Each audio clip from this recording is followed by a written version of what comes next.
The morning sun filtered through the cafe's windows, casting long shadows across the empty tables. I stood behind the counter, running my fingers over the worn wood where thousands of coffee cups had left their mark over the years. In a few hours, I would have to hand over the keys to my slice of heaven, the Morning Light Cafe. "Sarah, you know this is for the best," Margaret Richardson said, adjusting her designer scarf with manicured fingers. My mother-in-law had the remarkable ability to make even sympathy sound condescending. "Running a cafe is hardly suitable for a widow in your position." My position. As if losing James 3 months ago had somehow diminished me, transformed me from a successful business owner into someone who needed their protection and guidance. The Richardsons had never approved of their son marrying a small-town baker, as they liked to call me, though they'd managed to hide their disdain better when James was alive. "The cafe is doing well," I said, trying to keep my voice steady. "Our revenue has actually increased since we added the new breakfast menu." "Dear," Margaret sighed, sharing a knowing look with her husband George, who stood examining our local art wall like he was appraising garage sale items. "The numbers you think are doing well are barely surviving. The property taxes alone in this area." I bit back her response. They had no idea about the property taxes because I had never shown them the real books. James and I had kept certain aspects of the cafe's operation private, knowing his parents' tendency to meddle. If they knew the truth about our financial situation, about the plans we'd made. But James was gone now, taken by a sudden heart attack at 34, and his parents had spent the last 3 months systematically dismantling everything we built together. "The papers are ready," George announced, finally turning from his inspection of local artwork. "Mr. Phillips will be here at noon to finalize the sale." Mr. Phillips, their family lawyer who had appeared with suspicious speed after James's death, armed with documents showing that the Richardsons had some claim to the cafe through a complex web of family trust agreements. I still wasn't sure how they'd managed it, but they'd made it clear that fighting them would cost more than I could afford. "I need to finish packing," I said, turning away to hide the tears threatening to spill.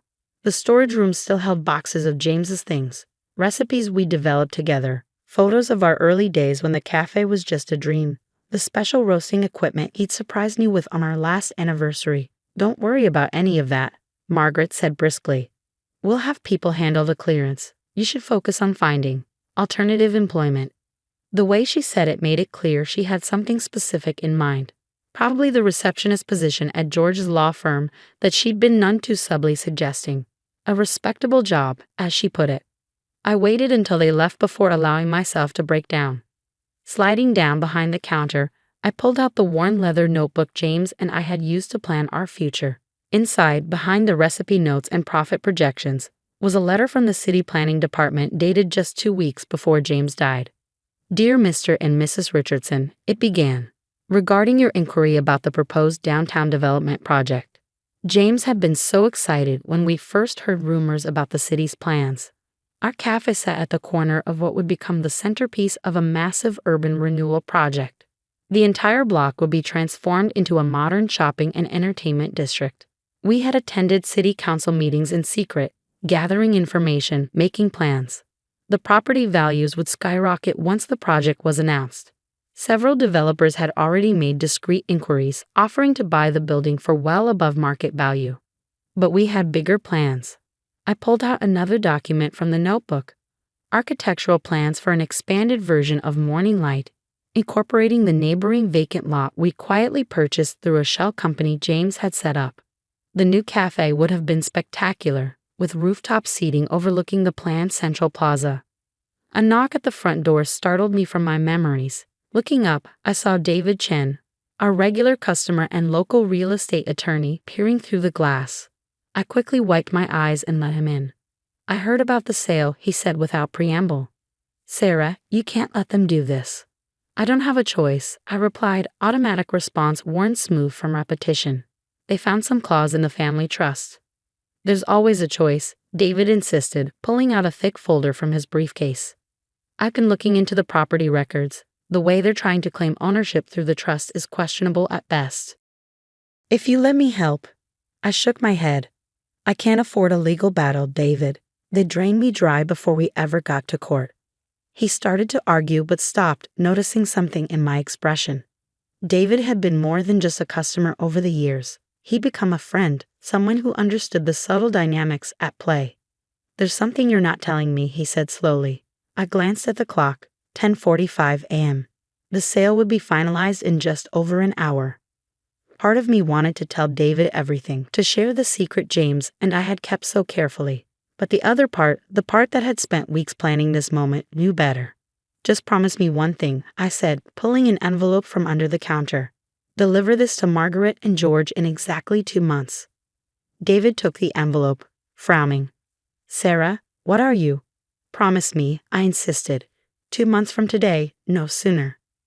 He tucked the envelope into his jacket pocket, still looking concerned. "At least let me look over the sale documents before you sign. Make sure they're not." "It's done." I cut him off. "The terms are set. Just trust me on this." After David left, I spent the remaining time walking through the cafe, touching each table, each piece of equipment.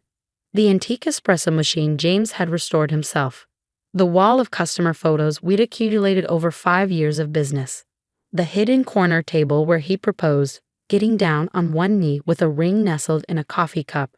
At precisely noon, the bell above the door chimed. Mr. Phillips entered, followed by Margaret and George, all three impeccably dressed for what they clearly saw as a victory lap. "Shall we begin?" Mr. Phillips asked, spreading documents across our largest table. I sat down across from them, the leather notebook clutched in my lap like a shield. Margaret was already talking about their plans for the space.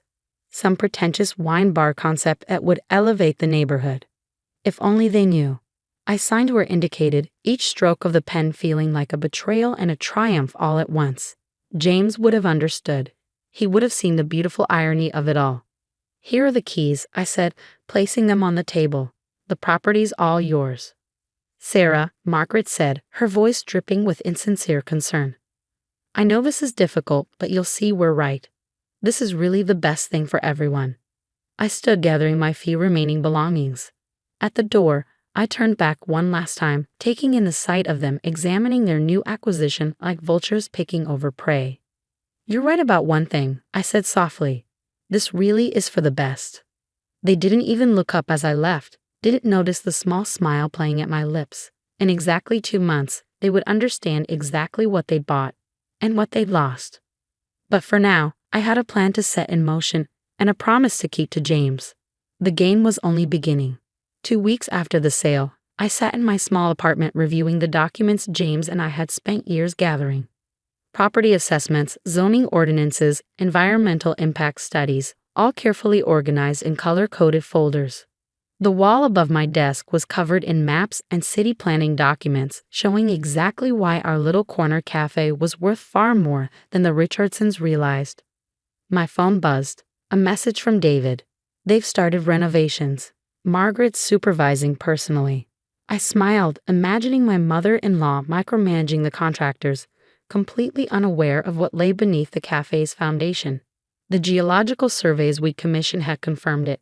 Our property sat at the only viable access point for the underground parking structure central to the city's development plan. Without our land, the entire project would have to be redesigned at massive expense. A knock at my door interrupted my thoughts. It was Amy, my former head barista and closest confidant. "You need to see this," she said, holding up her phone. On the screen was Margaret Richardson's latest social media post, a photo of her standing in front of Morning Light, now stripped of its signage. The caption read, "Exciting changes coming. The Richardson Wine Bar will bring sophistication to this neglected neighborhood." "Neglected?" I muttered. "We have lines around the block every morning." "There's more," Amy said, scrolling through photos. "They're gutting everything, even the original hardwood floors James restored." The mention of James sent a familiar pang through my chest. He would have hated seeing his beloved cafe dismantled, but he also would have appreciated the irony of what was coming. "Have they found it yet?" I asked. Amy shook her head. "No sign they've discovered the basement vault. Though they did hit a snag when they tried to remove the espresso bar. Apparently it's anchored deeper than they expected." Of course it was. James had installed that bar himself, making sure it concealed the entrance to the vault where we kept our most important documents, including the original property deed with its very special clause. "Any word from City Hall?" I asked, turning back to my wall of documents. Nothing public yet, but my cousin in the planning department says the announcement is coming soon. They're just waiting for the final environmental impact reports. I nodded, checking my calendar. 6 weeks until David would deliver my envelope to the Richardsons. The timing had to be perfect. Just then, my phone rang. Margaret's number. I had ignored her calls since the sale, but something told me to answer this one. Sarah. Her voice held an unfamiliar note of tension. We need to discuss something about the property. I believe the sale was final. I replied coolly. The property is yours now. Yes, well, she paused. We've encountered some structural issues during renovations. The contractor found some kind of reinforced room beneath the main floor. The plans you provided didn't show any basement level. I smiled. You mean the plans your lawyer provided?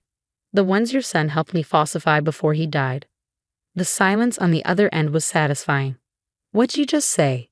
Margaret's voice had gone sharp. Nothing you need to worry about, I said sweetly. The property is yours now, structural surprises and all. Good luck with the wine bar. I hung up before she could respond, my heart racing. The game was entering its next phase. That evening, I met David at a small diner across town. The envelope I'd given him sat between us on the table as he reviewed the documents I brought. This is incredible, he said, examining the original property deed. The clause about mineral and development rights and the geographic survey results. Sarah, do you realize what this means? It means the Richardsons bought a surface property without reading the fine print. I replied, everything below ground level, including the access rights the city needs for their project, still belongs to me. David shook his head in amazement. James helped you set this up. It was his idea originally. We knew his parents would try something if anything happened to him. They never could accept that he chose a different path from their plans. I thought back to the days when James first told his parents he was leaving their law firm to open a cafe with me. The look of disgust on George's face, Margaret's tears and accusations. They had spent years trying to control him through the family trust, never realizing he was always one step ahead. The city will announce the development project next week, David said, checking his phone. Once they do, property values in the area will skyrocket. The Richardsons will think they've hit the jackpot. Until they try to sell, finished, and discover they can't without my approval. The development can't proceed without the underground access rights, and those belong to me. They'll fight it, David warned. They have resources, connections. And I have this, I said, pulling out one final document, a letter in James's handwriting, dated just days before his death. It detailed everything. His parents' attempts to control him through financial manipulation, their threats when he refused to fall in line, and most importantly, his decision to protect our future by separating the property rights. 2 more weeks, I said, glancing at the calendar. Then the envelope gets delivered. The next few days passed in a blur of preparation. Through Amy's network of loyal customers, I kept tabs on the Richardsons' renovation progress. They had finally discovered the vault, but the reinforced door had stymied their attempts to open it. Margaret was apparently furious, convinced I was hiding something valuable inside. She wasn't wrong, but she was looking in the wrong direction. 1 week before the envelope's delivery date, the city made its announcement. The downtown development project was unveiled with great fanfare. A $1 billion investment that would transform our quiet neighborhood into a bustling urban center. Property values doubled overnight. Real estate agents began circling like sharks, making offers on any available space. The Richardsons' social media exploded with self-congratulatory posts about their investment vision in acquiring the cafe. I watched it all from my apartment, adding each new development to my wall of evidence. The city's plans now included detailed renderings of the underground parking structure, accessible only through our property. Engineers had confirmed there was no alternate route that wouldn't require demolishing historic buildings. Then came the call I'd been waiting for. Ms. Mitchell. The voice belonged to Daniel Morgan, chief developer for the city project. We need to discuss the property at 425 Oak Street. The Richardson Wine Bar? I asked innocently. Yes, well, that's partly why I'm calling. We've discovered some complications with the property rights. Our records show you still hold title to certain aspects of the land. I sat back in my chair, James's letter on the desk before me. I'm aware. We'd like to set up a meeting to discuss acquisition of those rights. The project timeline is rather urgent. Of course, I said. But I should warn you, I've already received several offers. He named a figure that made my heart skip. I countered with a higher one. By the end of the call, we had a tentative agreement that would make me a very wealthy woman. But it wasn't about the money. It never had been. 2 days before the envelope's scheduled delivery, Margaret showed up at my apartment unannounced. She looked different, her usual perfect composure cracked around the edges. "What are you playing at?" she demanded as soon as I opened the door. "The city's developers keep talking about complications with the property." "What did you do?" I let her in, watching as she took in my wall of documents, her eyes widening as she began to understand. "James helped me protect our investment," I said simply. "He knew you tried to take the cafe after he was gone. So we made sure you could only take what we were willing to give up." "You can't do this," she whispered. "The property is ours. We have the paperwork." "You have the surface rights," I corrected.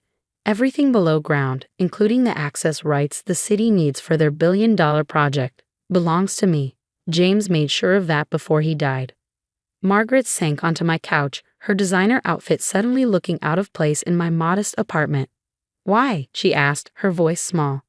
"Why would he do this to us?" "To you?" I couldn't hold back a bitter laugh. "You spent years trying to control him, belittling his choices, using the family trust to manipulate him. He built something real, something honest, and you couldn't stand it." "We were protecting him," she protested. "The cafe, it was so beneath him." "The cafe was his dream," I cut in. "Our dream. And now it's going to pay for everything we planned together." I handed her a copy of the city's development plans, watching as she realized the full implications.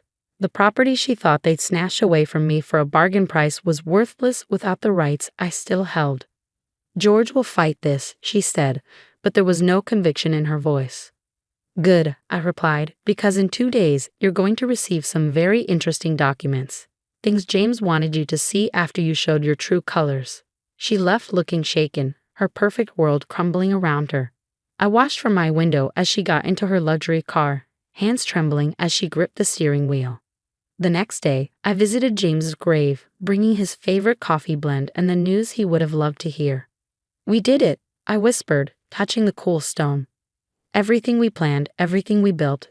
It's all working out exactly as you said it would."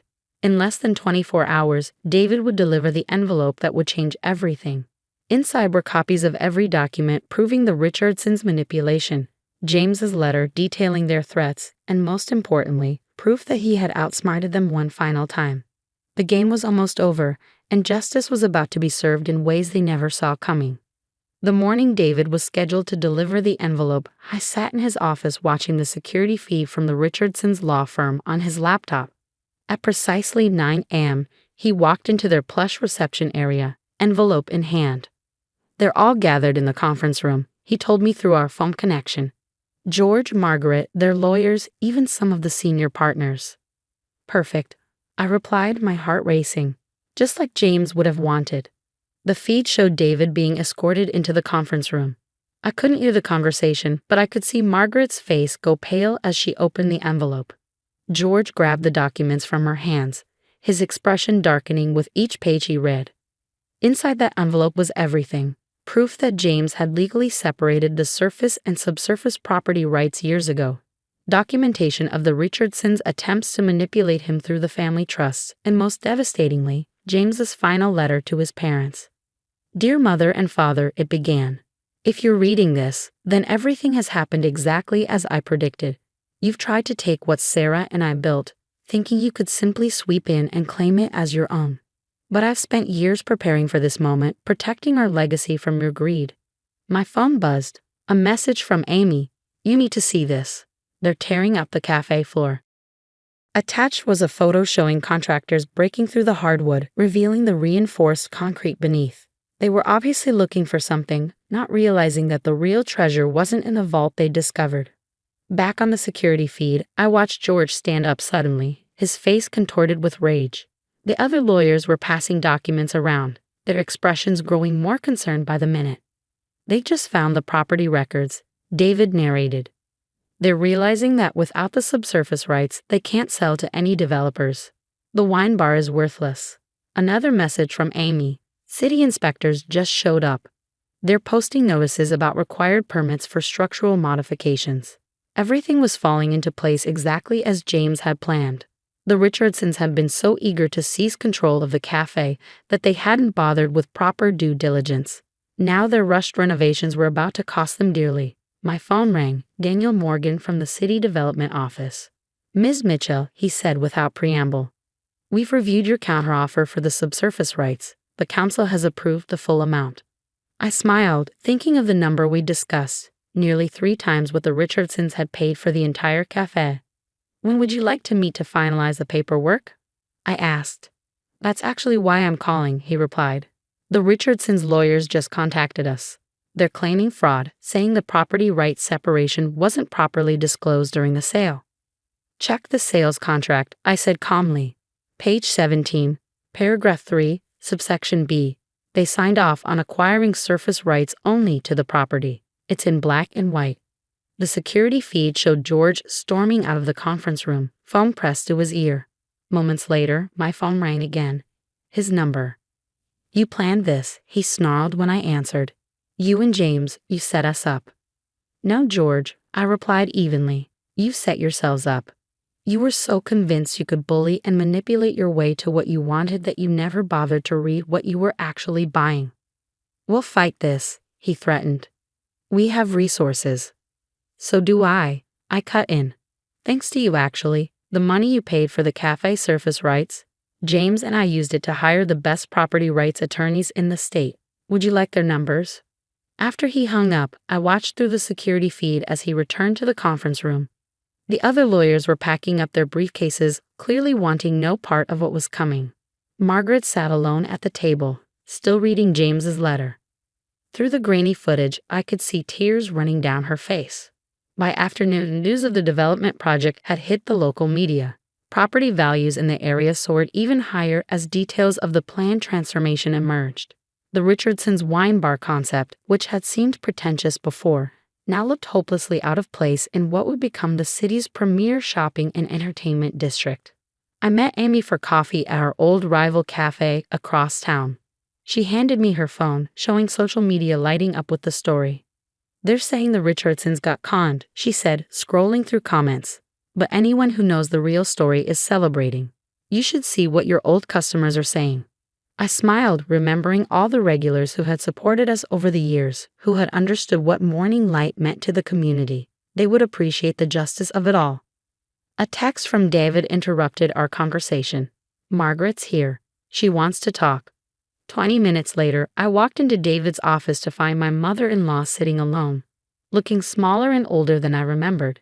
James' letter lay on the table between us. "Why didn't he tell us," she asked quietly, "about the development plans, about what you were building together?" "Would you have listened?" I countered.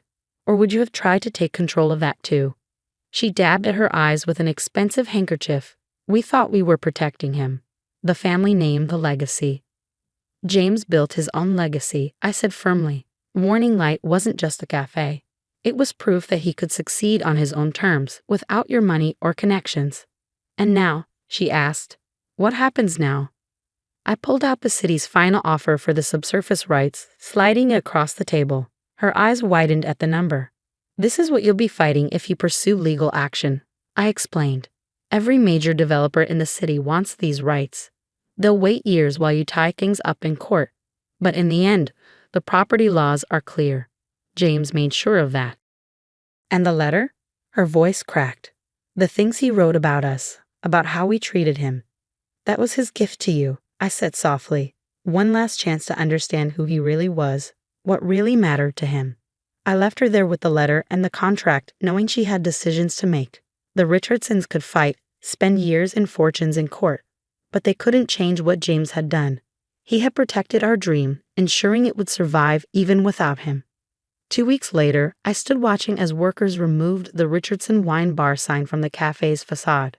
The sale of the subsurface rights had been finalized, making me wealthy enough to buy back the surface rights at twice what they had paid. Morning Light would reopen exactly as James and I had planned. The new design incorporated both the historic building and modern elements that would complement the development project.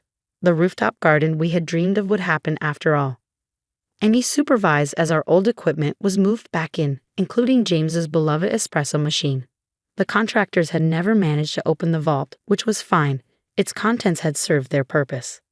David joined me as I unlocked the front door, the familiar bell chiming above. "They're still in shock," he said, referring to the Richardsons. "George retired from the firm yesterday. Margaret hasn't been seen at the country club in weeks." I ran my hand along the counter, remembering all the mornings James and I had spent here, planning our future between serving customers. "It was never about hurting them," I said. "James just wanted them to understand that success doesn't always look the way they imagined it." The morning sun streamed through the windows, casting the same warm light that had given the cafe its name. On the wall, I hung a new photo. James on opening day 5 years ago, his smile radiant as he served our first customer. Below it, I placed a framed copy of the city's development plans showing morning light as the cornerstone of the transformed neighborhood, exactly as we had envisioned it. My phone buzzed, a message from Margaret. "He would be proud of you, of what you've built, what you protected." Maybe it was a start. Maybe understanding comes in small moments, in realizations that arrive too late but matter anyway. I began preparing for our reopening, measuring coffee beans into the grinder James had calibrated perfectly. The familiar aroma filled the air as customers began lining up outside, drawn by the grand reopening sign and the promise of something both old and new. Morning light would shine again, brighter than ever. Not just as a cafe, but as proof that sometimes the best revenge is simply staying true to your dreams, protecting what matters, and letting justice unfold in its own perfect time. James had known that all along. Now everyone else did too. "Ready to open?" Amy asked, tying on her apron. I touched the wedding ring I wore on a chain around my neck, feeling James's presence in every corner of the space we had created together. "More than ready," I replied, turning the sign to open. The morning light streamed in, and with it came the future we had planned. Different than we'd imagined, but no less beautiful for the change. Sometimes the fine print isn't about what you're giving up, but what you're protecting. Sometimes the greatest victory isn't in the battle, but in the quiet wisdom of preparing for it. And sometimes, just sometimes, justice tastes exactly like a perfect cup of coffee, served exactly where it was always meant to be.